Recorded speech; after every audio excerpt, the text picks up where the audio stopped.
Ada sahabat Nabi namanya Thauban radhiyallahu taala anhu. Namanya Thauban, ya.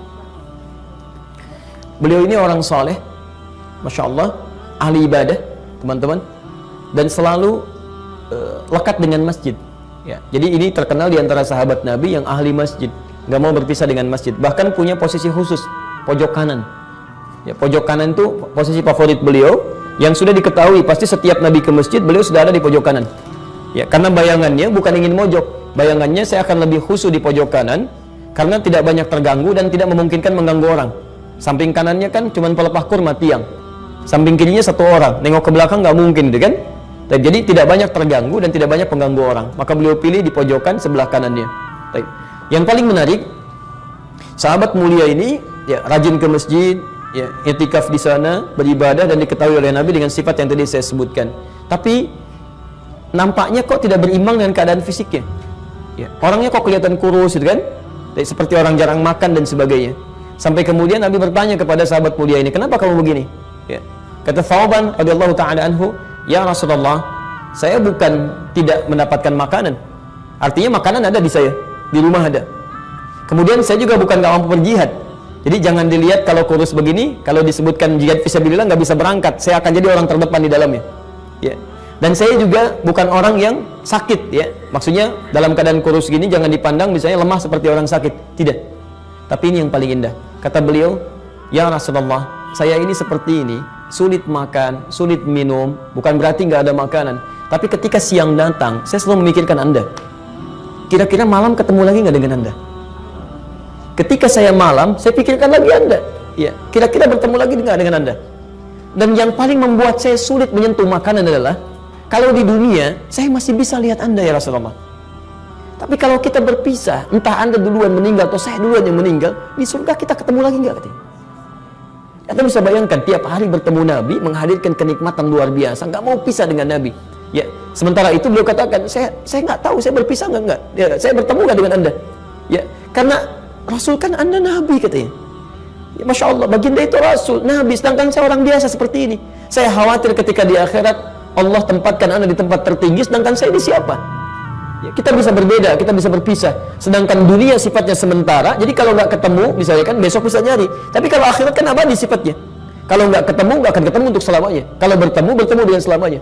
Itu yang membuat saya sampai hari ini sulit makan, sulit minum karena memikirkan kira-kira di akhirat kita ketemu lagi atau tidak. Itu luar biasa. Apa yang terjadi? Ketika bertanya seperti itu, turunlah kemudian firman Allah, Quran surah yang keempat ayat 69 itu. Quran surah keempat ayat 69. Siapapun mereka, kata Allah, siapapun, saya nggak peduli. Siapa yang mau taat kepada Allah dan taat kepada Rasulnya, maka mereka itu tidak hanya di dunia, di akhirat akan kami tempatkan bersama orang-orang yang telah diberikan nikmat oleh Allah. Thauban minta bersama Rasulullah, jawaban Qurannya bukan cuma Rasulullah SAW. Ya, lihat kalimatnya, minan nabiyyina, termasuk dari semua para nabi. Jadi ada surga yang disiapkan oleh Allah, yang surganya itu, insya Allah, levelnya bersamaan dengan semua nabi. Ya, dengan para nabi. Ada orang-orang yang ketika masuk ke dalam surga, Masya Allah, kelasnya level pertama bersama para nabi.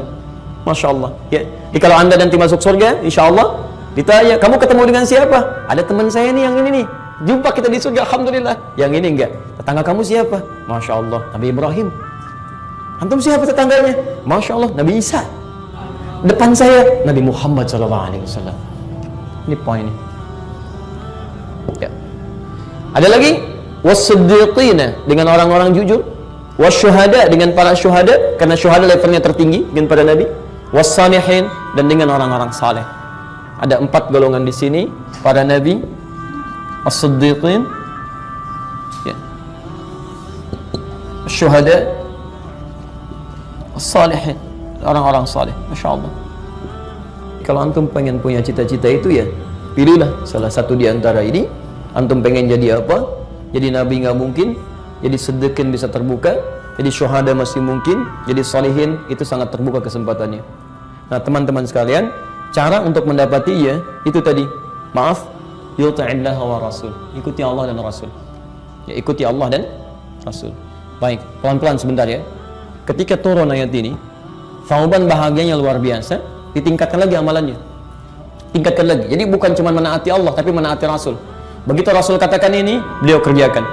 Ada misalnya bangun dari tidur, orang sampaikan ini, Nabi sampaikan ini, yang Nabi beliau ikuti. Makannya, minumnya, segalanya. Yang paling menarik, meningkat lagi ke masjidnya. Sampai satu ketika, kemudian Nabi datang ke masjid, di pojok kanan kosong. Ya, tidak ditemukan. Itu sholat subuh posisinya sampai ditunggu oleh Nabi. Kemana Thauban, tidak ada yang tahu. Ditunggu beberapa saat, ya qadar Allah semakin bergerak waktunya, diputuskan untuk menunaikan sholat. Ketika selesai menunaikan sholat, antum tahu apa yang terjadi? Dengan para sahabatnya, ya disepakati untuk menengok Thauban, dicari di mana rumahnya. Ternyata jarak masjid ke rumahnya itu 3 jam perjalanan. Ya kalau diukur ke kita, Anda bisa nggak terbayang? Ada orang pengen mencari surga, ingin sesurga dengan Nabi SAW, tidak mau dipisahkan, sampai tahan makan, tahan minum, dan jalan ke masjid selama 3 jam. Dengan fasilitas yang tidak seperti sekarang. Sepeda pun nggak ada, motor nggak ada. Jadi bisa nggak Anda bayangkan, orang-orang yang dekat dengan surga, surganya selevel dengan Nabi, ya sahabat Nabi, masih mau ke masjid jalan kaki 3 jam.